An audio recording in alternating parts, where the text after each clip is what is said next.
तो कैसे हो दोस्तों और बच्चों। जैसे कि आप देख पा रहे होंगे आपके एग्ज़ाम्स के टाइम टेबल आ चुके होंगे एचएससी के। तो मैंने सोचा कि क्यों ना ओसीएम का रिवीजन लेक्चर रख दे ताकि बच्चों ने जो भी पढ़ा है उनको एक बार रिवाइज्ड हो जाए। तो हम रिवीजन लेक्चर्स रखेंगे सारे सब्जेक्ट्स का, तो आप टेंशन मत लो। हम है, बस आपको अपना गोल पे फोकस करना है। आपको जो मार्क्स चाहिए आपको बस प्रैक्टिस करना है, बाकी आप हम पे छोड़ दीजिए। मैं आपको A to Z important question दूंगा जो आएगा। पिछले 5 साल से मैं बच्चों को इम्पोर्टेंट क्वेश्चन दे रहा हूँ। एक्चुअली ये मेरा फर्स्ट वीडियो है। हाँ, मैं ऑफलाइन पढ़ाता हूँ, तो ऑफलाइन में मैं पिछले 5 साल से स्टूडेंट्स को मैंने क्वेश्चंस प्रोवाइड किया और वो 100% आते, चाहे वो एसएससी बोर्ड्स के हो या एचएससी बोर्ड्स के हो, आपको 100% वो ज़रूर आएगा क्वेश्चन। ये मेरी गारंटी है आपको। तो वीडियो को ज़्यादा लंबा नहीं करते इंट्रोडक्शन देने के लिए, बस मैं आपको अपना नाम बता दूँ। तो हेलो बच्चों, मेरा नाम अंकित है। मैं आज से आप लोग को ओसीएम पढ़ाऊँगा। इसके रिवीजन लेक्चर्स होंगे अभी, जो हम देखेंगे कि कैसे सारे सम्स होते हैं, हमको इसको कैसे लिखना है। और वो अंडरस्टैंडेबिलिटी जो होता है ना, आपको, आप समझो क्वेश्चंस लिख रहे हो और अभी भूल गए अरे इसका मतलब क्या था, वो नहीं होना चाहिए। इसीलिए मैं आपको क्या कर रहा हूँ, रिवीजन लेक्चर्स के थ्रू आपको पढ़ा रहा हूँ। तो चलिए हम स्टार्ट करते हैं। तो सबसे पहले आप देख पा रहे रहोगे, ये हमारा फर्स्ट चैप्टर है, principle of management. Principle of management का हमारा फर्स्ट चैप्टर है, इसको हम पढ़ेंगे। तो स्टूडेंट, पहले कैसा है ना, पढ़ाने से पहले मेरा एक रूल है कि हमको पहले मालूम पड़ना चाहिए कि ये प्रिंसिपल ऑफ मैनेजमेंट होता क्या है। तभी ना हम इस चैप्टर के आगे क्वेश्चन सॉल्व कर पाएंगे, या तो क्वेश्चंस क्या बोल रहा है हमें मालूम कैसे पड़ेगा। तो उसके लिए हम क्या करेंगे, सबसे पहले प्रिंसिपल्स ऑफ मैनेजमेंट क्या होता है। प्रिंसिपल मीन्स, प्रिंसिपल का मतलब क्या होता है, रूल्स। हमारे क्या क्या रूल्स है जो हमको फॉलो करने हैं, ठीक है। Management means in your organisation हो गया, ऑर्गेनाइजेशन में हमें क्या करना है, उस चीज को अप्लाइड करना है। तो मीनिंग और डेफिनेशन यहाँ पे दिए रहे हैं जो आप पढ़ सकते हो। मैं इधर हाईलाइट करवा देता हूँ आपको, तो आप देख पा रहे रहोगे। ये देखिए, इसका मीनिंग हो गया। एंड देन फिर उसके बाद आप यहाँ दूसरे पेज पे आएंगे तो यहाँ भी सिंपल वर्ड में आपको एक्सप्लेन किया हुआ है, तो आप ये चीज को देख सकते हो, ठीक है। तो इसी के साथ अभी हम स्टार्ट करते हैं अपना main point, nature of the principle of management. तो सबसे पहले हमको देखना है हमारा nature of the principle of management, मतलब नेचर क्या है इसका। तो सबसे पहले इसने क्या बताया, first point is universal application. What do you mean bye universal application. Universal application का एक ही मतलब होता है कि ये जो प्रिंसिपल्स है ये हर जगह अप्लाई होंगे, यूनिवर्स में हर जगह, चाहे वो कंपनी छोटी हो चाहे वो कंपनी बड़ी हो, हर जगह उसे हम अप्लाई करेंगे, ठीक है। तो ये आपका फर्स्ट पॉइंट क्लियर हो गया। सेकेंड पॉइंट क्या बोल रहा है आपको, general guidelines. General guidelines means what, हर एक ऑर्गेनाइजेशन का एक रूल्स एंड रेगुलेशंस होता है जिसको हम लोग एथिक्स भी बोलते। तो वो गाइडलाइंस के हिसाब से हमको क्या करना पड़ता है, वो ऑर्गेनाइजेशन में वैसा वर्क करना पड़ता है। And the third point is, principles are formed by practice and experiment. आपको ये प्रैक्टिस का मतलब समझ रहा है, मतलब ये जो प्रिंसिपल्स ये ऐसे ही उठ के तो नहीं आ गया रहेगा, हाँ कि ना। इसके लिए क्या होता है कि पहले लोग है ना इस पे बहुत सारे प्रैक्टिस किए हैं, देन फिर इस पे एक्सपेरिमेंट करते, इसको ऑब्जर्व करते, वो लोग देखते हैं कि एक्चुअल में ये वर्क हो रहा है कि नहीं हो रहा है। अगर ये वर्क हो रहा है तभी ये अप्लाइड करते हैं।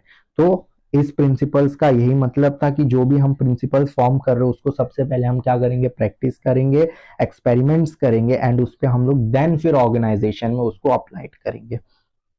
And the fourth one is flexibility. What do mean by flexibility. Flexibility मतलब अगर कंपनी को कोई डिसीजंस लेना रहा तो तुरंत ले सके। ऐसा नहीं कि आप एक मीटिंग में हो, अगर वहां पे आपके प्लान के हिसाब से जो होना चाहिए था वैसा नहीं हो रहा है, तो आपको क्या करना पड़ेगा, क्विक डिसीजंस लेना पड़ेगी। क्विक डिसीजंस लोगे तब भी जाके आपका क्या होगा, मैनेजमेंट स्मूथ चलेगा, अदरवाइज स्टक हो जाएगा आपका मैनेजमेंट। ओके, नाउ फिर पांचवे पॉइंट पे, जिसको बिहेवियर इन नेचर बोलते हैं। तो चलिए हम देखते हैं इसमें ये बोल क्या रहा है actually. Management is a group activity, management aims to achieving certain goals through a group of human being. अभी देखो ग्रुप का मतलब क्या होता है, सिंपल सा बात है। अगर ग्रुप होता है कंपनी में, ऑर्गेनाइजेशन, हर एक वर्क के लिए, हर एक टास्क के लिए ग्रुप दिया जाता है, जिसको हमको उनको एक टास्क रहता है कि आपको इतने डेट में ये चीज कंप्लीट करनी है। तो ये चीज जैसे ही वो कंप्लीट करेंगे उससे क्या होता है, दूसरे में भी वो इन्फ्लुएंस जाता है, भाई इस अगर ये कर रहा है तो मैं भी करूंगा। तो ऐसे करते करते हम लोग क्या कर रहे हैं, उस हर एक पर्सन को इन्फ्लुएंस कर रहे हैं ताकि वो अपना गोल अचीव कर सके। And the six point is cause and effect relationship. That means what, देखो रिलेशनशिप कैसे बनता है। अगर आप एक कंपनी में हो, आपका मैनेजर है और आप हो, दोनों में अच्छा कोऑर्डिनेशन रहेगा, उससे रिलेशनशिप आपका अच्छा बनेगा। देन आप जितना वर्क कर रहे हो, अगर उस वर्क का आपको एक्स्ट्रा पेमेंट, जिसको हम लोग इंसेंटिव्स बोलते हैं, या गुड सैलरी अगर आपको प्रोवाइड हो रही है तो आपको भी अच्छा लगेगा ना भाई करने में। अगर आपको गुड सैलरी, गुड इंसेंटिव्स अगर आपको मिल रहा है, दैट मीन्स व्हाट, आपको अच्छा लगेगा और आपका जो रिलेशनशिप है, जो कोऑर्डिनेशन होता है मैनेजर से और तुम्हारे एम्प्लॉय से, वो बेहतर हो जाएगा। ठीक है, तो 6 पॉइंट यही बता रहा है। नाउ हम लोग 7 पॉइंट्स पे जाते हैं। देखो 7 पॉइंट्स एक ही चीज बोल रहा है, जितने भी हमने अभी प्रिंसिपल्स पढ़े वो सबको हमको क्या इक्वल इंपॉर्टेंस देना है। ये नहीं कि अभी मैंने यहाँ पे यूनिवर्सल एप्लीकेशन को अप्लाई कर लिया लेकिन जनरल गाइडलाइंस को छोड़ दिया, नहीं। हमारे जितने भी प्रिंसिपल है हमें सबको क्या करना है, इक्वल इंपॉर्टेंस देना है, वही इसमें आपको बताना है। तो इसी के साथ हमारा ये nature of principle of management खत्म हुआ। अभी हम चलते हैं दूसरे की तरफ, जो है significant of management of principle. तो जैसे आप इसका discuss, as we discuss the nature of principle मैंने, it can be said that management principle and applicable everywhere, they are form to predetermine solution from problems which are recurring. जो भी problems हो रहे हैं हमको उससे पहले ही क्या करना चाहिए, उसका सॉल्यूशन रहना चाहिए। they guiding the managers to important every manager to know them, it is the every type of organization, ये हर एक ऑर्गेनाइजेशन में होता है, तो इसमें उतना नहीं बताया। तो हम डायरेक्ट पॉइंट्स की तरफ आते हैं। ठीक है, तो फर्स्ट पॉइंट क्या बोल रहा है, provide useful insight to manager. अभी देखो इसका मतलब क्या होता है, the principle of the management help to manager to understand the organisation. तो सबसे पहले मैनेजर्स को क्या करना पड़ेगा, उसकी जो ऑर्गेनाइजेशन है उसको उसको पहले जानना पड़ेगा कि भाई ये ऑर्गेनाइजेशन कैसा वर्क करता है, कैसे चल रहा है, इसके टास्क क्या है, इसका गोल क्या है, वो सारे उसको उसके बारे में जानने पड़ेंगे। तभी ना वो कुछ अपना सॉल्यूशन प्रोवाइड करेगा या तो कुछ एडवाइस देगा। The study of a principle helps to inform understanding the situation and problem. जो भी उसका सिचुएशन है उस प्रॉब्लम को अंडरस्टैंड करने के बाद ही वो सॉल्यूशन प्रोवाइड करेगा। It further the principle are outcome experience, whereas professional people the use of these principles helping manager about manner which should act different situation. This type of timely guidelines reduce the wastage of resource goals and achieve the appropriate man। देखो professional peoples क्या होते हैं, professional आप देखे रहोगे ना, बड़े बड़े जो कंपनीज होते हैं उसमें कुछ ऐसे पीपल्स रहते हैं जिनको मालूम है कि अगर ये कोई ऐसा सिचुएशन है, अगर मेरे को कोई क्वेश्चन का आंसर्स नहीं आ रहा है तो मैं उसको क्या करूँ, एकदम अच्छे से मैं टैकल कर सकूँ उस क्वेश्चन को। तो ऐसा हमको सिखाया जाता है ऑर्गेनाइजेशन में। ठीक है, तो यही सारी चीजें बताया गया है फर्स्ट पॉइंट में। And the second point is helpful in efficient utilisation of resource. What do you mean by utilisation of resource? Utilisation of resource का मतलब है तुम्हारे पास जितनी चीजें हैं या जितना तुम्हारे पास थॉट्स है या जितना तुम्हारे पास रिसोर्स है फिजिकल, उसको अच्छे से यूटिलाइज करो। अगर अच्छे से आप यूटिलाइज करोगे तो क्या होगा, बहुत अच्छा हेल्पफुल एफिशिएंट बन के वो आएगा। अगर बाई चांस एनी चांस समझो आपके पास एक प्रोडक्ट है बट आपके पास लिमिटेड चीज है उस प्रोडक्ट को बनाने के लिए, तो आप अपना बेस्ट दोगे कि हाँ भाई मेरे पास अगर इतनी ही चीज है ना तो मैं इतनी ही चीज में क्या करूंगा, ये प्रोडक्ट मेरे को बनाऊंगा और अच्छे तरीके से मैं जो भी यूटिलाइजेशन है मैं अपने चीजों का करूंगा ताकि कोई वेस्टेज ना हो। तो ये आपके दूसरे पॉइंट में बताया। Scientific decision. अब साइंटिफिक डिसीजन का मतलब एक ही समझ जाने का कि भाई ये हमको ना ऐसा तुक्का मार के नहीं लेना है डिसीजन। मतलब हाँ भाई ये कोई गेम नहीं चल रहा है, केबीसी नहीं चल रहा है, 4 ऑप्शन दिए हाँ बोल दी, नहीं। साइंटिफिक डिसीजंस का मतलब होता है आप उस चीज को प्रॉपर एनालाइज करो, अच्छे से देखो, ऑब्जर्व करो सिचुएशन क्या है, देन फिर उसके ऊपर फोकस करो, तब जाके आप क्या करो, अपना डिसीजंस दो। ठीक है, यही होता है। And the fourth point is understanding social responsibility. अब सोशल रिस्पॉन्सिबिलिटी का मतलब ही क्या होता है, मुझे ये बताओ आप। इनमें सिंपल सा बात है, हाँ, अभी आप लोग को तो आना चाहिए ये चीज। चलो नहीं आता कोई बात नहीं, मैं बताऊंगा, मैं इधर इसीलिए तो आया हूँ। हाँ, तो सोशल रिस्पॉन्सिबिलिटी मतलब हमें एज अ सेल्फनेस बोलते हैं ना, वो हम बोलते हैं ना कि भाई तेरा काम हो गया तो बस नहीं, हमको ना सोशली भी एक्टिव रहना है। अगर मेरे दोस्त का टास्क कंप्लीट नहीं हुआ तो मेरे को उसकी हेल्प करनी होगी, क्योंकि वी आर अ ग्रुप, हम लोग ग्रुप है। तो ग्रुप में क्या होता है कि अगर एक पर्सन को कोई चीज नहीं आ रहा है तो हम जाके उसको हेल्प करें। ठीक है, इसको ही बोलते हैं सोशल रिस्पॉन्सिबिलिटीज। जैसे management principle are based on every expect of organisation, they are not develop only from viewpoint of handling resources effectively but guide management in understanding social responsibility।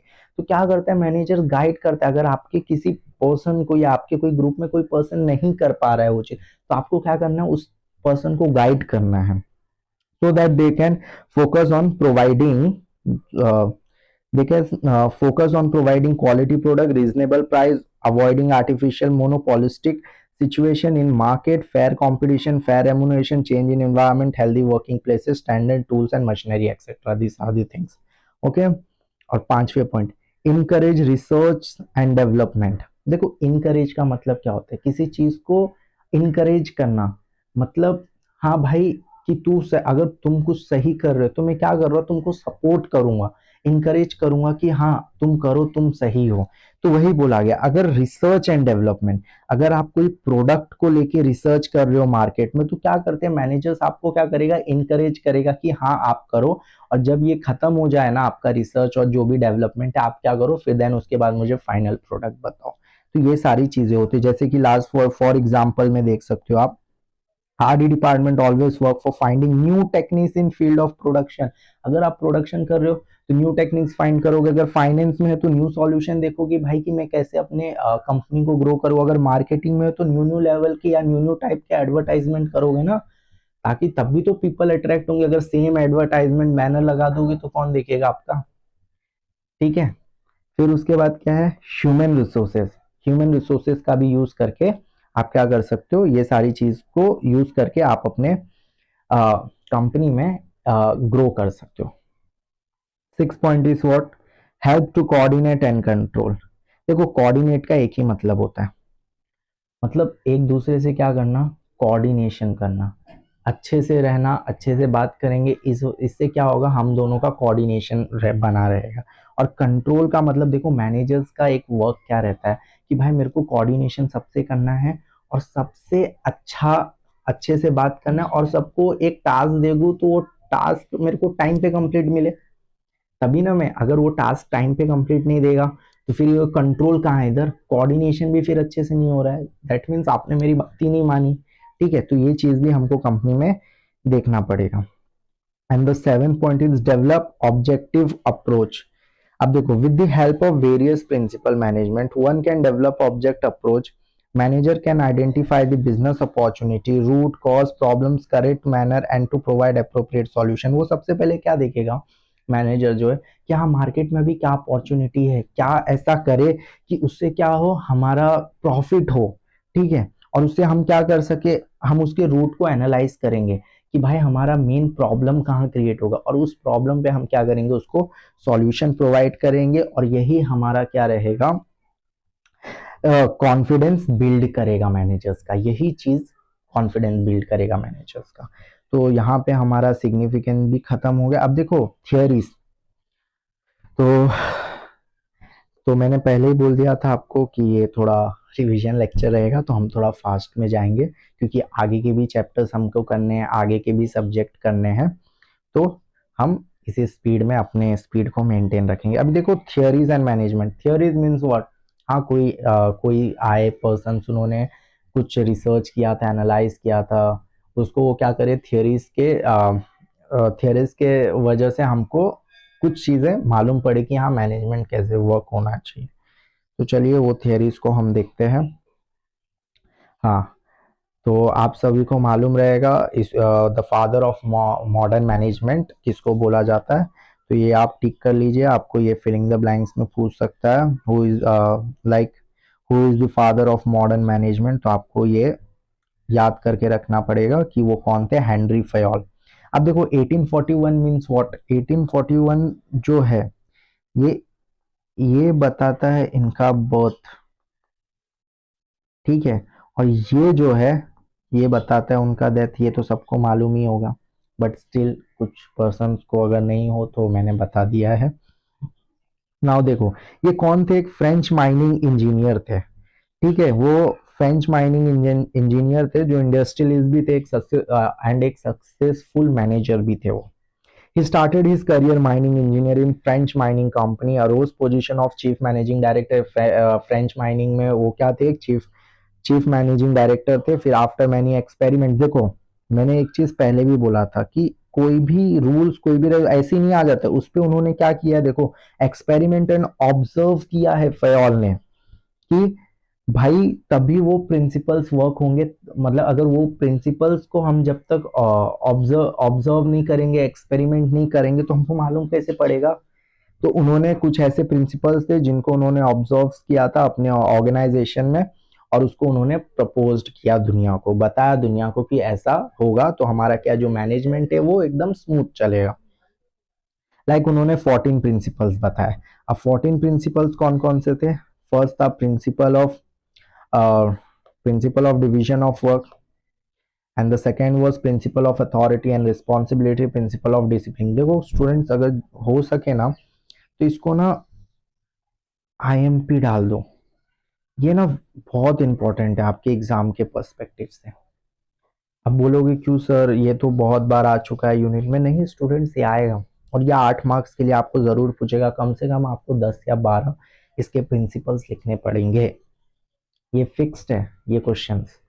तो ये पूरे चैप्टर में मुझे लगता है ना तो सिर्फ यही देगा, और एक आगे एक और थियरी है, वो दोनों में से ये पूछेगा 100%।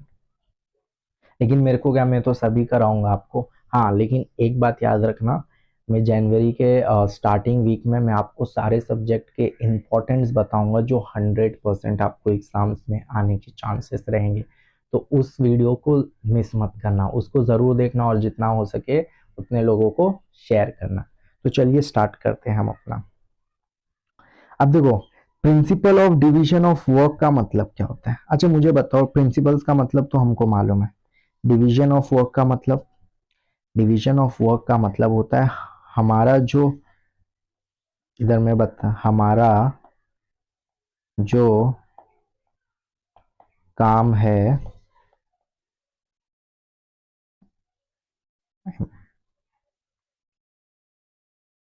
उसे हम क्या कर रहे हैं, उसे हम बांट देते हैं। आई मीन बांट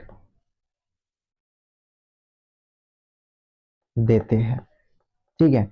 अब बांटते हैं का मतलब क्या, बांटते हैं का मतलब होता है कि according to principle the work divide to different kinds of technical. अगर मुझे बताओ एक टेक्नीशियन है, उसका काम एक अकाउंटेंट कर सकता है क्या, नहीं, क्योंकि वो उसके लिए ही बना है वो वर्क, उसने उसी का पढ़ाई किया है तो वही कर सकता है वो चीज, हम नहीं कर सकते। फॉर एग्जाम्पल अगर एक कंपनी में सीए है, ठीक है, सीए तो आप लोग को मालूम रहेगा जो अकाउंट्स देखता है, टैक्स भी देखता है, ऑडिट भी देखता है, कंसल्टेंट भी, बहुत सारे फील्ड देखता है। अगर मैं उसको बोल दूं कि भाई आप जाके ना डेटा एनालिस्ट का काम करो, क्या वो कर सकता है, नहीं, वो उसका प्रोफेशन ही नहीं है।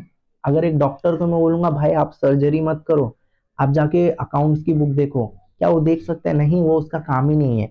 तो इस प्रकार हमको हमारे ऑर्गेनाइजेशन में क्या करना है, स्किल्स के हिसाब से हम क्या करेंगे, वर्क को डिवाइड कर देंगे, ठीक है। तो ये हमारा फर्स्ट पॉइंट कंप्लीट हुआ।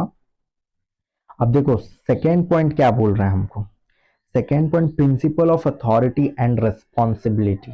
अब देखो मैनेजर को ना अथॉरिटी भी रहता है और कुछ रिस्पॉन्सिबिलिटी भी रहता है। फॉर एग्जाम्पल अगर कोई पर्सन है वो अपना टास्क कंप्लीट नहीं कर रहा है टाइम पे, तो क्या मैनेजर्स के पास वो अथॉरिटी रहता है, वो उसको निकाल सकता है, ठीक है। और मैनेजर अगर कुछ काम कंप्लीट नहीं हुआ टाइम पे, तो मैनेजर के ऊपर रिस्पॉन्सिबिलिटी रहता है कि वो उस काम को टाइम पे करे या करवाए, ठीक है। इसका मतलब वही है प्रिंसिपल्स का मतलब, ठीक है, कि मैनेजर्स के ऊपर क्या, मैनेजर्स के पास दो चीज होती है, अथॉरिटी एंड रिस्पॉन्सिबिलिटी। अथॉरिटी क्या चीज का, अगर कोई अपना टाइम वर्क पे नहीं कर रहा है या टाइम पे नहीं आ रहा है, वो उसको हटा सके।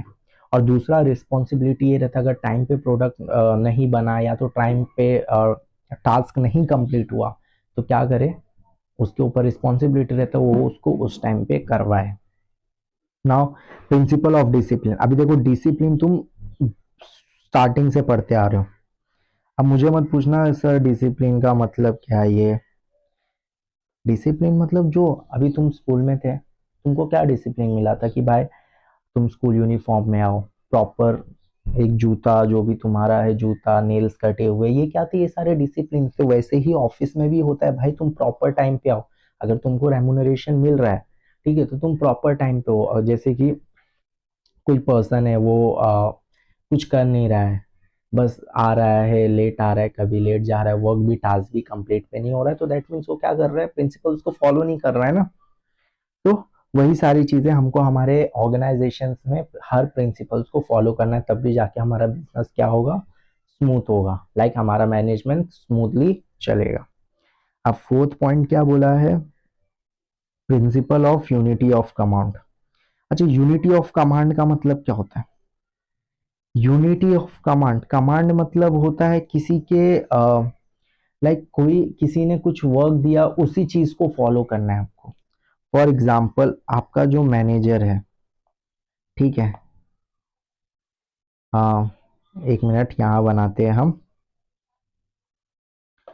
ठीक है, मैं यहाँ पे समझा देता हूँ। समझो ये आपका एक मैनेजर है, इसने आपको क्या किया, कमांड दिया कि आपको क्या है, ये सारी वर्क, ये 3 पर्सन है, इनसे आपको ये वर्क करना है।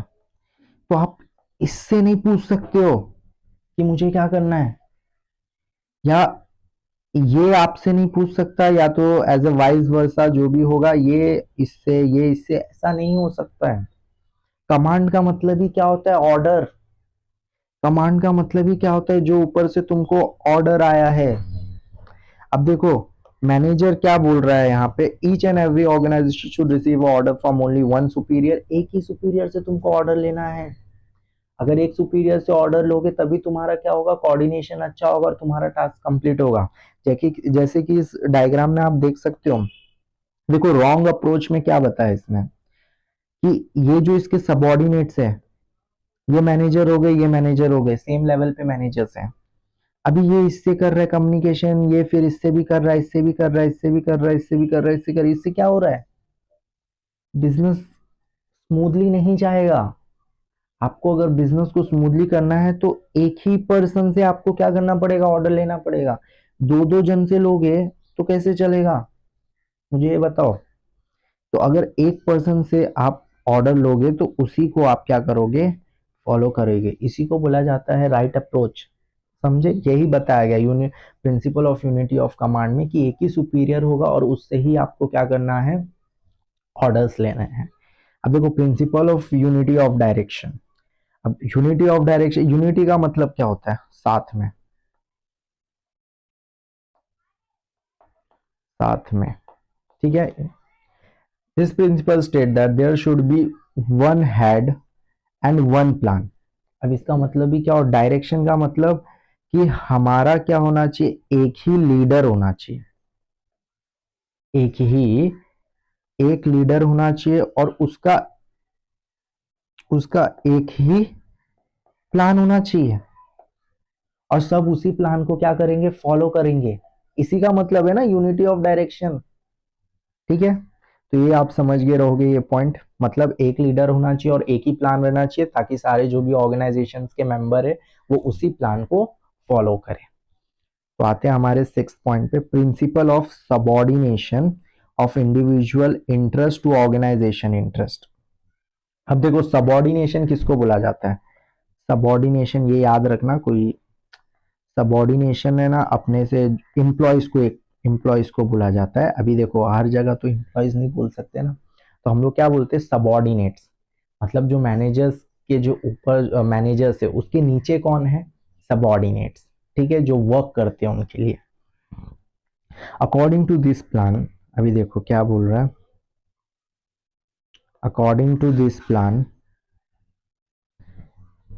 according to this principle, the interest of an individual must given less importance than the interest of organization। देखो अगर इंडिविजुअल का जो इंटरेस्ट रहेगा उसको हम लोग ज्यादा इंपॉर्टेंस नहीं देंगे, हम इंपॉर्टेंस किसको देंगे? ऑर्गेनाइजेशन की इंटरेस्ट को इंपॉर्टेंट देंगे, as well as at the end वही तो हमको पे कर रहा है ना भाई, हमारा इंटरेस्ट उसको नहीं चाहिए, उसको सिर्फ ऑर्गेनाइजेशन का इंटरेस्ट चाहिए।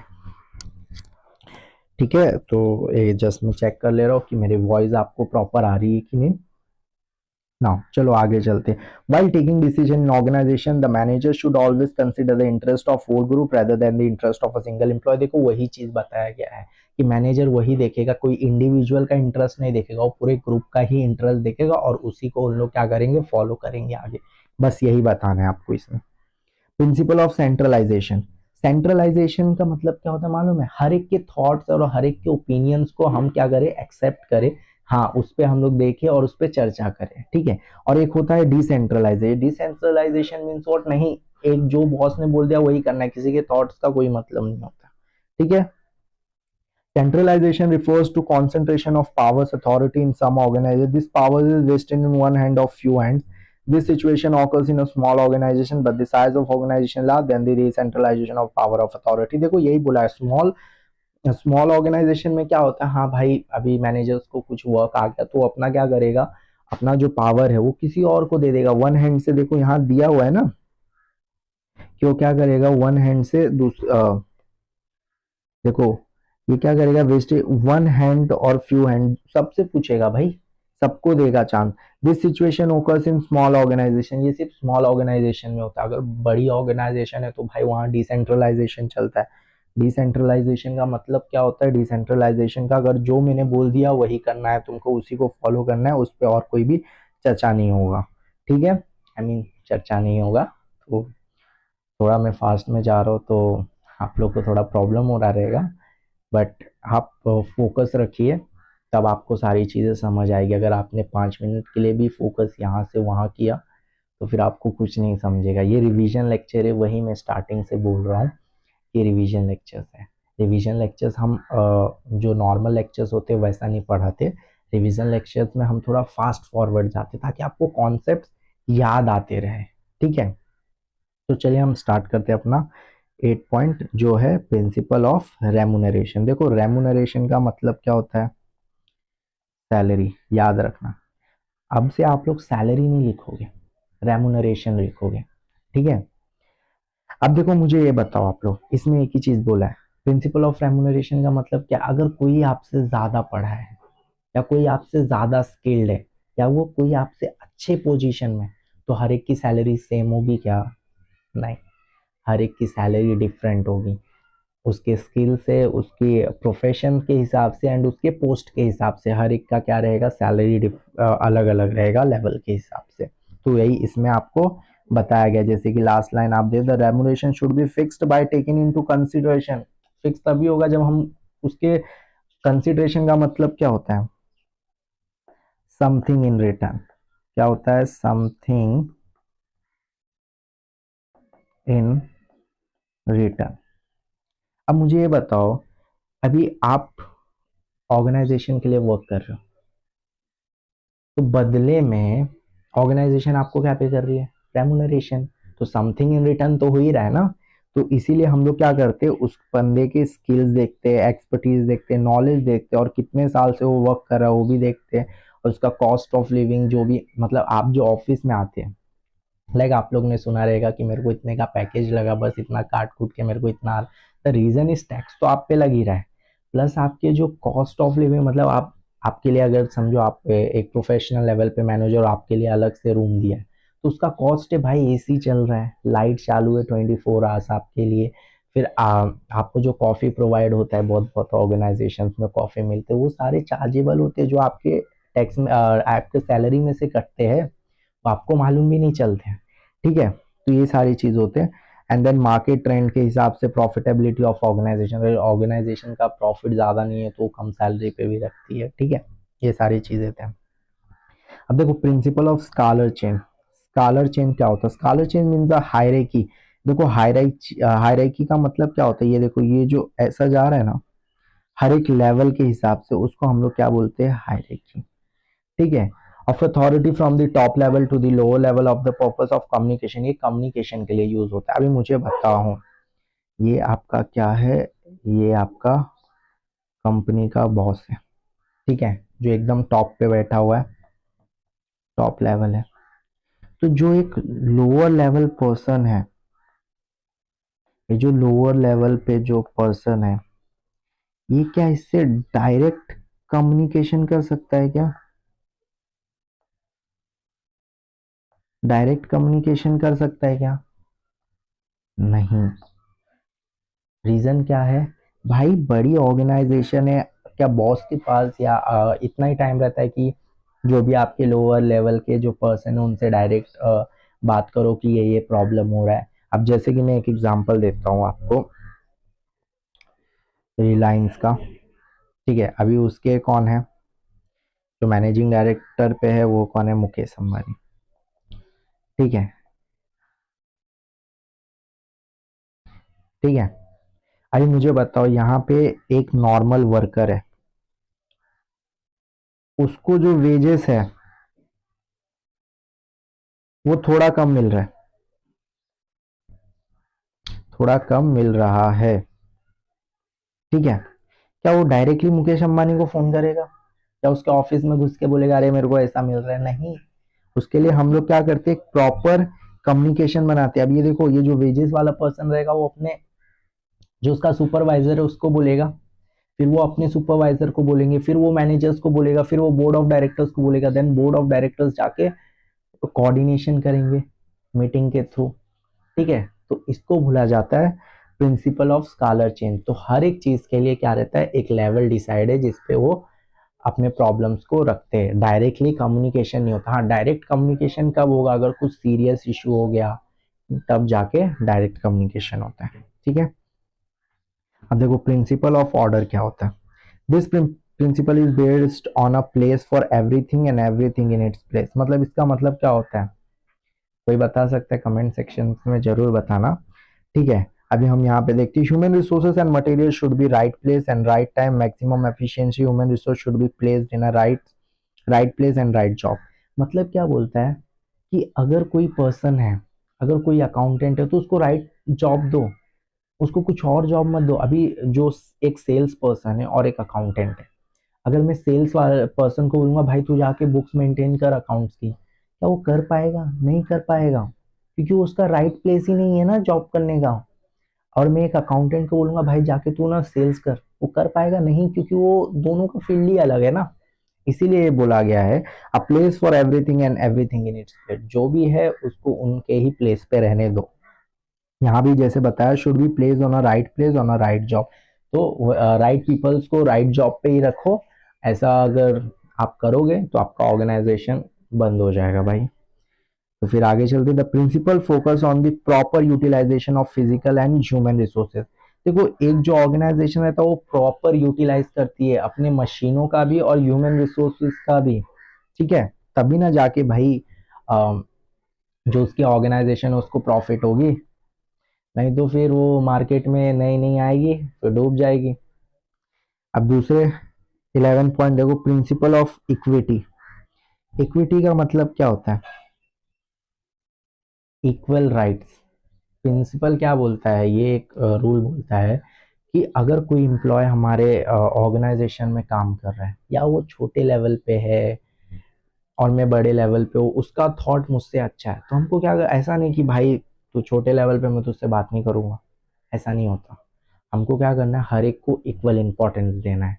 ठीक है, वो भी आपके ऑर्गेनाइजेशन के लिए इंपॉर्टेंट है और जो सुपीरियर बैठा है वो भी आपके ऑर्गेनाइजेशन के लिए इंपॉर्टेंट है, दोनों ऑर्गेनाइजेशन के लिए इंपॉर्टेंट है। ठीक है, तो हम एक को क्या करना है? इक्वल राइट्स देने हैं एंड इक्वल अथॉरिटी देना है कि वो भी भाई अगर उसको कुछ प्रॉब्लम्स हो रही है तो वो भी बता सकता है, या तो उसके कुछ थॉट्स आए कि अगर कंपनी को ग्रो करना है तो हमें क्या क्या ट्रिक्स करने पड़ेंगे या क्या क्या प्लानिंग करना पड़ेगा, तो वो भी अपने थॉट्स रख सकता है। ऐसा नहीं कि भाई वो लोअर लेवल पे तो उसको हम लोग इम्पोर्टेंस नहीं देंगे, नहीं भाई देना पड़ेगा।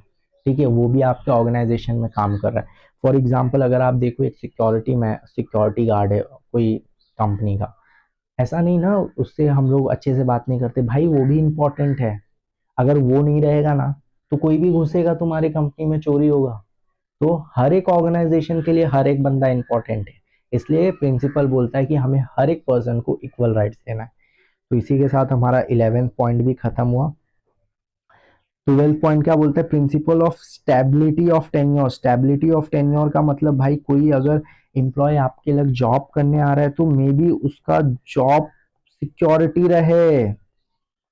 जॉब सिक्योरिटी क्या होता है भाई, कि अगर समझो कोई आ रहा है आपके लिए वर्क करने, तो भाई एटलीस्ट उसको ये दिलासा दिलाओ कि हाँ भाई अभी हम लोग ने आपको जॉब पे रखा है, एटलीस्ट 2-3 साल के लिए कॉन्ट्रैक्ट होगा, 3 साल के लिए आप कहीं नहीं जाओगे हमारे यहाँ का, तभी ना वो भाई स्टेबल रह पाएगा। अगर मालूम पड़ा कि भाई आपने उसको 2 साल का बोल के 6 महीने में कंपनी बंद हो रही है, तो भाई वो तो बंदा रोड पे आ जाएगा ना, तो उसको ऐसे ही भागना पड़ेगा इंटरव्यू देते देते। तो जॉब सिक्योरिटी भी रहना चाहिए।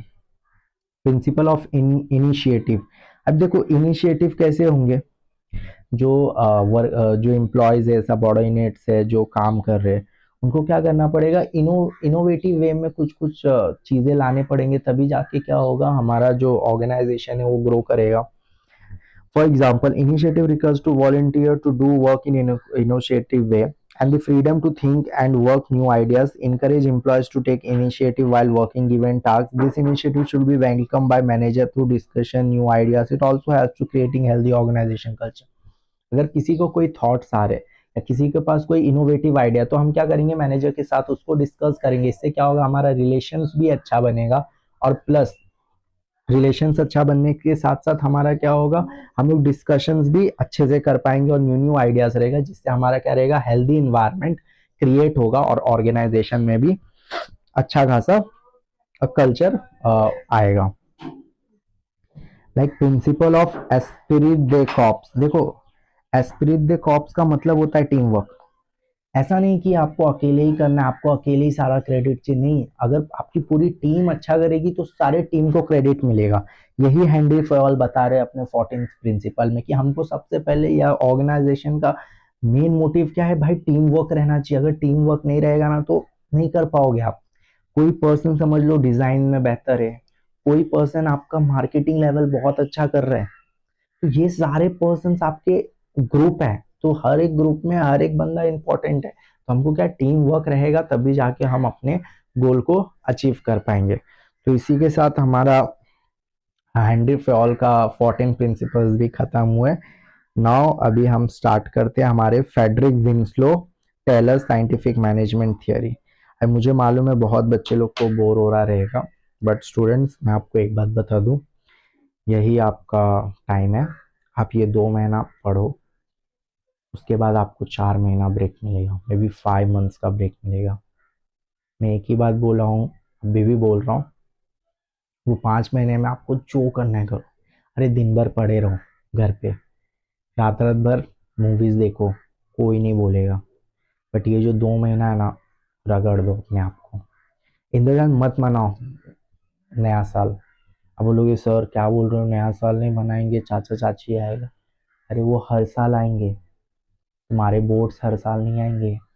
एक बार 50% 60% आ गया ना, कॉम्पिटिटिव एग्जाम भी नहीं कर पाएगा। इसीलिए बोल रहा हूँ कि जितना है रगड़ दो, और ओसीएम उतना हार्ड नहीं है, मैं अब भी बता रहा हूँ आपको। बस आपके पॉइंट्स क्लियर रहने चाहिए, आपको ऊन से लिखना है, आप क्या समझे हो वो आपको एक्सप्रेस करना है ओसीएम में, समझ रहे हो। ये आप कर लिए ना, मैं गारंटी देता हूँ आपको 100 में से 85 क्रॉस आराम से होगा। मैं जो बता रहा हूँ आपको, आप वैसा फॉलो करो, वैसा लिखो, मैं आपको गारंटी दे रहा हूँ।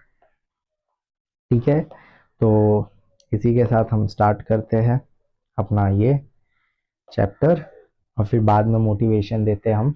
अभी तो पहले कंप्लीट कर लेते हैं। आई थिंक ये हमारा लास्ट है, इसके बाद एक और है, वो लास्ट है, दो हमारे, तो ये हम लोग अभी कंप्लीट करते हैं। तो देखो देखो ये दूसरा थियरी है, इनका नाम क्या है, Frederick Winslow Taylor scientific management theory. अब ये क्या करते हैं, साइंटिफिक मैनेजमेंट दे रहे हैं, मतलब साइंटिफिक मीन्स मतलब क्या, वो पूरा ऑब्जर्व किए, एक्सपेरिमेंट किए, तब जाके ये थियरी लाए। ऐसे ही उन्होंने खुद से ये थियरी नहीं बना दिया है, ठीक है। अभी देखो जैसे कि ये मैंने आपको बता दिया था 1856 क्या है born date and 1915 was death date. अभी देखो इनको फादर ऑफ साइंटिफिक मैनेजमेंट भी बोला जाता है। क्या बोला जाता है इनको, father of scientific management. Who is the father of scientific management theory, आप सीधा क्या बोलोगे, फ्रेडरिक विंस्लो टेलर, याद रखना। और father of modern modern sorry father of modern management किसको बोला जाता है, वो कौन थे हमारे, हेनरी फेयोल, ठीक है। अभी हम लोग इसको स्टार्ट करते हैं। प्रिंसिपल ऑफ साइंटिफिक मैनेजमेंट, ठीक है। अब देखो science not rule of thumb, इसका मतलब क्या होता है, इसका मतलब होता है भाई हम जो है ना, जो ऑर्डर हमको मिला है साइंटिफिकली एनालाइज, जिस ऑर्डर से हमने किया उसी ऑर्डर को फॉलो करना है। जैसे कि हमको एक सिस्टमेटिक मैनर में चीजों को फॉलो करना है, सिस्टमेटिक मैनर में। अब देखो जैसे in order to increase efficiency rule of thumb method should be substitute with the method to develop through scientific analysis of work. Rule of thumb decisions are based on personal judgement of the manager. Rule of thumb का मतलब क्या होता है, rule of thumb का मतलब होता है managers का जो पर्सनल जजमेंट है वो हमको नहीं लेना है, इधर इधर हमको क्या साइंटिफिक चीजें लेने हैं हमको। ऐसा नहीं कि मैनेजर्स ने अपने पर्सनल डिसीजंस लिए, हाँ ठीक है कर लो, नहीं, ये नहीं बोलता है। फ्रेडरिक विंस्लो टेलर बोलते हैं जो साइंस हमें बताता है या जो एक्सपेरिमेंट हुआ है, जो ऑब्जर्वेशन है, हमको वही फॉलो करना है, पर्सनल डिसीजंस नहीं लेना है। इसीलिए इधर बोला है ना not rule of thumb. Not rule of thumb का मतलब क्या होता है कि जो मैनेजर्स के पर्सनल डिसीजन थे उसको हमको नहीं लेना है भाई, साइंटिफिक डिसीजन लेना है। ये 1000 बार मैं बता रहा हूँ आपको, ये याद रखो। Taylor instead upon scientific method for every small work, हर एक छोटे वर्क के लिए भी क्या करो, साइंटिफिक मेथड को यूज करो, वो यही बोल रहे थे। Principle is concern with selecting the best way to perform a job after scientific analysis and not trial for error methods. Standard require time and standard output should be defined by the manager. This will be help to saving the human energy and will result into expected standard output. और जो भी आप लोग standard output देख रहे हो उसका result आपको जरूर मिलेगा अगर आप साइंटिफिक मेथड यूज करते हो। According to Taylor even a small production activity like loading iron sheet into box cars can be scientifically plan. तो ये सारी चीज भी आपको साइंटिफिकली प्लान होने चाहिए। पर्सनल डिसीजंस नहीं चलेगा, इधर क्या चलेगा आपका, सिर्फ scientific plan. Harmony not discorded, harmony, देखो हार्मनी का मतलब क्या होता है, according to this principle there should be harmony between the employees and management. This coordination will be help to minimizing the conflicts between them. अगर देखो manager और हमारे बीच में जो कॉन्फ्लिक्ट्स हो रहे हैं उसको हमको कम करना पड़ेगा। अगर ज्यादा रहेगा तो हमारा भी वर्क नहीं अच्छे से हम कर पाएंगे और मैनेजर भी अपना वर्क नहीं कर पाएगा, ठीक है। तो यही सारी चीजें हैं। Perfect understanding between employees and management with helpful to creating healthy work environment for achieving desired goal. For example, success organization should think about maximum prosperity employees also. देखो हमको क्या करना है, कोऑर्डिनेशन अच्छा रखना है। अगर कोऑर्डिनेशन अच्छा रहेगा तो हम क्या अच्छा परफॉर्म कर पाएंगे अपने ऑर्गेनाइजेशन में। अगर कोऑर्डिनेशन अच्छा नहीं रहेगा तो हम अच्छे से परफॉर्म भी नहीं कर पाएंगे, ठीक है। तो नाउ अभी हम लोग देखते हैं हमारा मेंटल रिवॉल्यूशन। मेंटल रिवॉल्यूशन क्या बोलता है, Taylor introduced the concept of mental revolution. This principle focus on the change of the attitude of employees and management toward each other. Both should realize their equal importance in the organization. They should give a full cooperation achieving goal of organization. This will be increase in productivity and profit. देखो ये एक ही बात बोल रहा है, हमको सबको equally importance देना, मेंटली भी हमको प्रिपेयर रहना है भाई। ऐसा नहीं कि भाई हम सामने से अच्छे से बात करें बस हमारे दिमाग में चल रहा है यार छोड़ इसको नहीं बात कर, ऐसा नहीं करना है हमको। हमको क्या मेंटली भी, रिवॉल्यूशन का मतलब क्या होता है, अपने तुम्हारा जो माइंड है उसको भी आप इन्वॉल्व करते रहो, उसको भी हर एक स्टेज में क्या करो, डेवलप करते रहो। वही सारी चीजें हमको बताई गई है, ठीक है। नाउ फोर्थ वाले पॉइंट में corporation not for individualism, cooperation. This principle emphasis on mutual cooperation between workforce, employees and management. देखो एक ही चीज बार बार हर जगह बोल रहा है, वो क्या बोल रहा है कि जो म्यूचुअल कॉर्पोरेशन मतलब हर एक से अच्छे से बात करना है हमको, एकदम रिलेशंस बना के रखना है, तभी जाके हमारा क्या होगा, जो ट्रस्ट है वो बनेगा, टीम स्पिरिट्स क्रिएट होंगे और भी, ठीक है। And internal competition will be turn into healthy working environment. अगर तुम्हारे ऑर्गेनाइजेशन में एक दूसरे से कंपटीशन नहीं होगा तो भाई वो हेल्दी एनवायरनमेंट बनेगा ही नहीं ना। अगर भाई कोई आपसे आगे जा रहा है, ठीक है, उसको क्या हो रहा है, अगर ऐसा ऑर्गेनाइजेशन में कुछ जैसे कि कुछ कर नहीं रहे हैं, तो उसके लिए क्या करते हैं, तो जैसे कि मैं आप लोग को बता देता हूँ ये चीज का मतलब अच्छे से, मतलब हो रहा है मेरे को प्रोसेस, बट मैं बता नहीं पाऊँ। तो नाउ हाँ, तो इसका मतलब ये होता है कि फॉर एग्जांपल देखो आपका एक ऑर्गेनाइजेशन है, आपने एम्प्लॉय ऑफ द ईयर सुना है? Employee of the year, employee of the year देते हैं हम लोग हर साल एक एम्प्लॉय को जो बहुत अच्छा परफॉर्म करता है। हम लोग क्यों देते हैं? इसी चीज की वजह से। इससे क्या होगा, हमारे जो ऑर्गेनाइजेशन है उसमें क्या होगा, कंपटीशन बढ़ेगा। अगर कंपटीशन बढ़ेगा तो टैक्स टाइम पे कंप्लीट होगा, ठीक है। इसीलिए हम लोग क्या करते हैं, कंपटीशन कराते हैं हर वक्त, और उसको हम लोग क्या करते हैं, एज ए इंसेंटिव देते हैं ज्यादा। एम्प्लॉय ऑफ द ईयर वाले पर्सन को या तो प्रमोट किया जाता है और उनको कुछ इंसेंटिव मिलता है, ठीक है। ये सारी चीजें इसमें बताया गया है। Divides of responsibility, division of responsibility, एक ही मतलब होता है उसका। हर एक को हम लोग क्या कर रहे हैं, हर एक को उसकी रिस्पॉन्स रिस्पॉन्सिबिलिटी हम लोग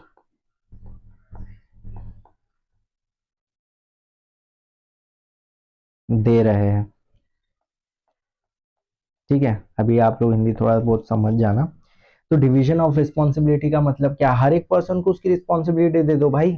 अगर हम जैसे कि फॉर एग्जांपल अगर एक पर्सन को मैंने टास्क दिया तो मैं उसको रिस्पॉन्सिबिलिटी दूंगा, भाई अगर नहीं टास्क हुआ तो फिर तू तो जॉब से गया, तो क्या उसका रिस्पॉन्सिबिलिटी है, हाँ, तब वो सोचेगा अरे भाई नहीं, जॉब खतरे में, मेरे को वर्क करना पड़ेगा, ठीक है। तो हर एक को क्या करो, उसकी रिस्पॉन्सिबिलिटी दे दो।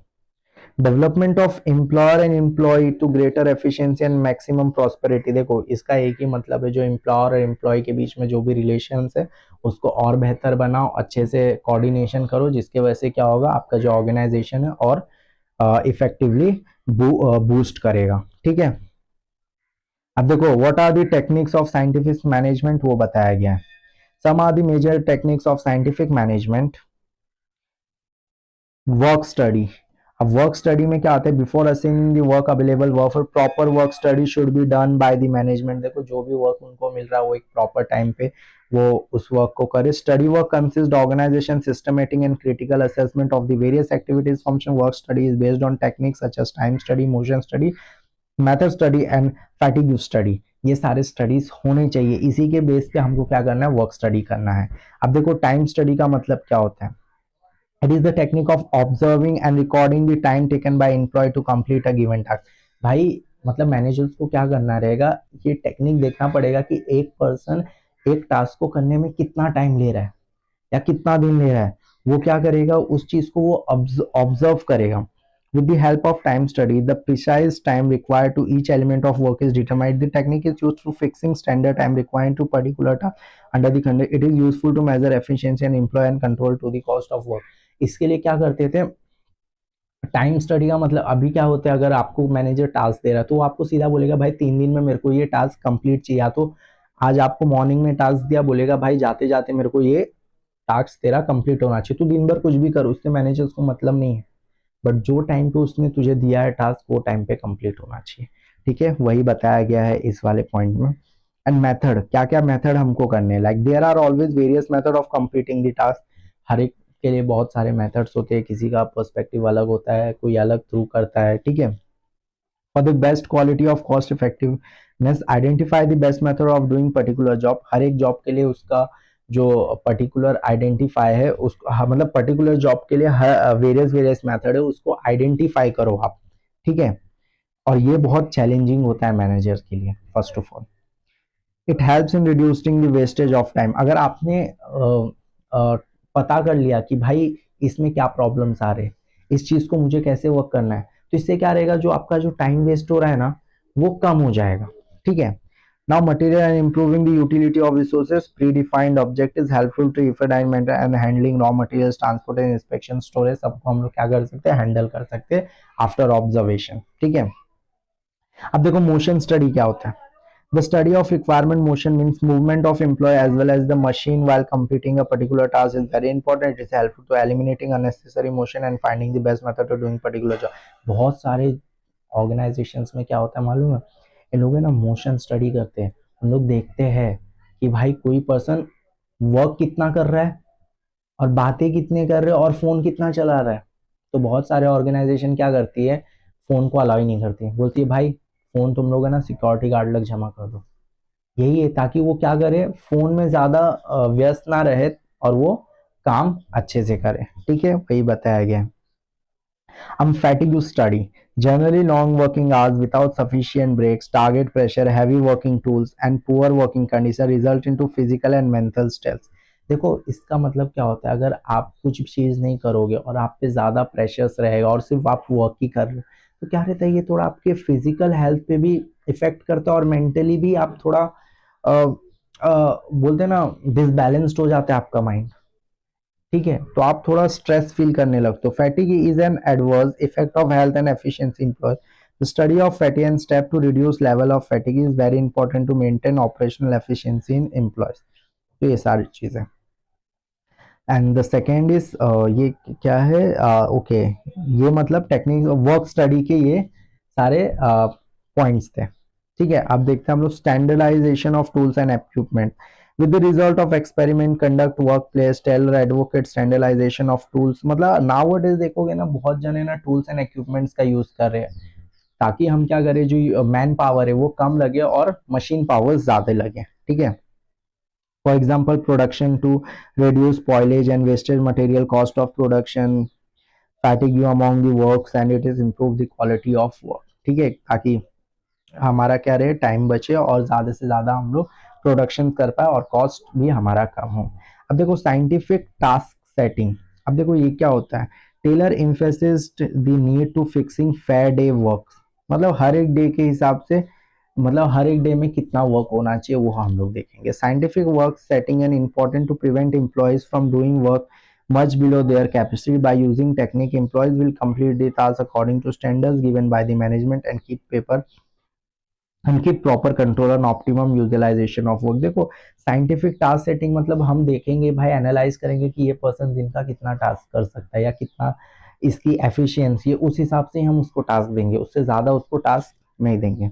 And scientific selection and training. Management can select right person for the right job using scientific selection procedure. You need to fix job specification per requirement. Employee selected according to predetermined standard and impartial way. Thereafter, the selection management should be provide the proper training programme to increase their efficiency. तो हम लोग क्या देखो बहुत सारे में देखो interviews होते हैं ऑर्गेनाइजेशन में, अगर आपको ज्वाइन करने से पहले वो क्या करते हैं, सबसे पहले आपको एनालाइज करते हैं, फिर देखते हैं, फिर वो आपको एनालाइज करने के बाद आपके नॉलेज के हिसाब से वो आपको उस फील्ड में वर्क करने के लिए बोलते हैं, ठीक है। ऐसा नहीं कि आपको पसंद है भाई मुझे ये करना है तो वही देंगे, नहीं, वो आपको कुछ भी दे सकते हैं क्योंकि आपका जिस फील्ड में अच्छा खासा नॉलेज रहेगा वो आपको उसी फील्ड में डालेंगे, ठीक है। और इसके रिलेटेड कंपनीज में बहुत सारे ट्रेनिंग एंड प्रोग्राम्स भी होते हैं, आप सुनते रहोगे, मीटिंग्स हो रहे, ट्रेनिंग्स हो रहे, प्रोग्राम्स हो रहे। ये क्या करते हैं बेसिकली आपका जो नॉलेज है या आपकी जो पर्सनालिटी उसको क्या करते ट्रेनिंग के थ्रू इंक्रीज करते और अच्छे से आपको सिलेक्ट ताकि आप आगे जाके अच्छे कंपनीज में और बेहतर परफॉर्मेंस कर पाओ, ठीक है। अब देखो फंक्शनल ऑर्गेनाइजेशन क्या होता है, this is the concept of Taylor planning to separate from implementation. That means planning is done by different people by actual work in supervised by. देखो दूसरे पर्सन का जो वर्क रहेगा, दूसरे पर्सन का जो प्लान रहेगा वो कोई और कर पाए एकदम परफेक्ट मैनर में, ठीक है। यही सारी चीजें और उसको सुपरवाइज करने के लिए कोई पर्सन रहेगा। जैसे कि अगर बॉस ने बोला कि हमको पर डे का जो है ना, पर डे का हमको इतने प्रोडक्ट बनाने हैं कंपनी में, तो क्या रहेगा उसके लिए, वो क्या करेगा, एक सुपरवाइज रख देगा, बोलेगा भाई ऐसा ऐसा करो, फास्ट करो प्रोडक्शन। तो वो सुपरवाइज क्या करेगा, जो उनको प्लान किया है उस प्लान को फॉलो करेगा, और नीचे वाले जो पर्सन जो वर्क कर रहे हैं उनको एडवाइस करेगा कि भाई ऐसे ही करना है और फास्ट करना है हमको, ठीक है। Now he recognized total 8 foremen of control to various aspect provision categorized follows। देखो 8 उन्होंने बोला था। at planning level पे क्या होता है, root clerk tells how works move on machines to other instruction clerks, and then time cost clerk determine the work should be complete, workout cost, discipline ensures the workers working per factory rules, जो भी rules के हिसाब से रहते हैं वो सारी चीज़ों को उनको फॉलो करना पड़ेगा। एंड दूसरा इम्प्लीमेंटेशन लेवल, अभी gang boss actually gets the work done. अभी देखो हर एक गैंग में एक ना एक कोई लीडर होता ही है, या तो एक ना एक कोई बॉस होगा ही, ठीक है। Speed boss ensures that the work is complete to, मतलब हर एक ऑर्गेनाइजेशन के लिए एक ना एक कोई बॉस रहेगा जो उसी टाइम में अपना वर्क कंप्लीट कराए। तो एंड देन फिर sixth one is what, difference piece rate wage plan, ठीक है। Remuneration should be fixed in such way that average worker is motivated to attend the standard output. Taylor suggest the differential piece wage system, higher rates are offered to the employees who complete the work more than the standard quantity and under the system. देखो इसका एक ही मतलब, अगर आप ज्यादा काम करोगे तो आपको क्या ज्यादा पैसा मिलेगा। अगर आपने टाइम से पहले ही आपने अपना वर्क कंप्लीट कर दिया तो आपको कुछ क्या मिलेगा, इंसेंटिव मिल सकते हैं, ठीक है। On the other hand, if employee is performing below the standard, he shall be given lower rate of wages. This technique he shall be given lower rate of wages। अब देखो employee to attend higher performance on wages remuneration is a higher rate. देखो इसका वही मतलब है, अगर आप अच्छे से परफॉर्म नहीं कर रहे हो तो आपको बहुत कम पैसा मिलेगा, अगर आप अच्छे से काम कर रहे हो तो आपको ज्यादा पैसा मिलेगा। फॉर एग्जाम्पल अगर आप एक घर बना रहे हो, ठीक है, अगर घर बना रहे हो, मिस्त्री ने बहुत अच्छा काम किया, तो आप अगर वो आपसे थोड़े एक्स्ट्रा भी मांगेंगे ना, आप दे दोगे, बोलोगे हाँ भाई तूने अच्छा काम किया तू ले ले। अगर आप एकदम बोलते हो ना डिससेटिस्फाई करोगे कस्टमर को या आपके ओनर को, लीडर को, तो आपको उस हिसाब से वेजेस भी मिलेगा। अगर समझो आपने आपका जो घर है वो अच्छे से नहीं बनाया, तो आपके डैड क्या करेंगे, उस पर्सन को ना नहीं देंगे उतना पैसा, बोलेंगे भाई तूने मेरा ये टेढ़ा कर दिया, वो टेढ़ा कर दिया, तेरे को ऐसा बोला था बनाने, तूने ऐसा बना दिया। तो ये सारी चीजें हैं जो अफेक्ट करती है, ठीक है। तो हमको क्या करना पड़ेगा, इसीलिए टेलर ने क्या बोला कि पीस वेजेस प्लान पे जाते हैं ना हम लोग, अगर वो कम काम करेगा, अच्छा काम नहीं करेगा तो उसको कम पैसा देंगे, जो अच्छा काम करेगा उसको ज्यादा पैसा देंगे, ठीक है। तो इसी के साथ हमारा ये फर्स्ट चैप्टर कंप्लीट हुआ, और हम अभी अपने दूसरे लेक्चर्स में हम दूसरा चैप्टर कंप्लीट करेंगे। और सबसे पहली बात, ये थोड़ा लंबा हो गया क्योंकि ये थोड़े लंबे चैप्टर्स थे, ठीक है, थोड़ा लंबा हो गया ये वीडियो, उसके लिए सॉरी गाइस। बट हमको ऐसे ही सारे चैप्टर्स क्लियर करने हैं। अगर जो भी आपको डाउट आ रहे हैं आप कमेंट सेक्शंस में डाउट बता दो, मैं उस डाउट को ट्राई करूँगा सॉल्व करने के लिए, ठीक है।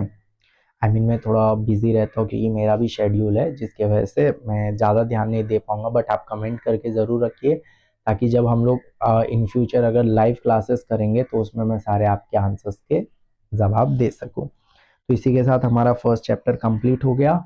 अब हम चलते वीडियो को क्लोज करते हैं, और आप भी जाइए, आप भी पढ़िए, क्योंकि आपके भी एग्जाम्स आ रहे हैं। And all the best for your exams, और रिविजन करते रहिए, ठीक है। Okay guys, bye, see you letter.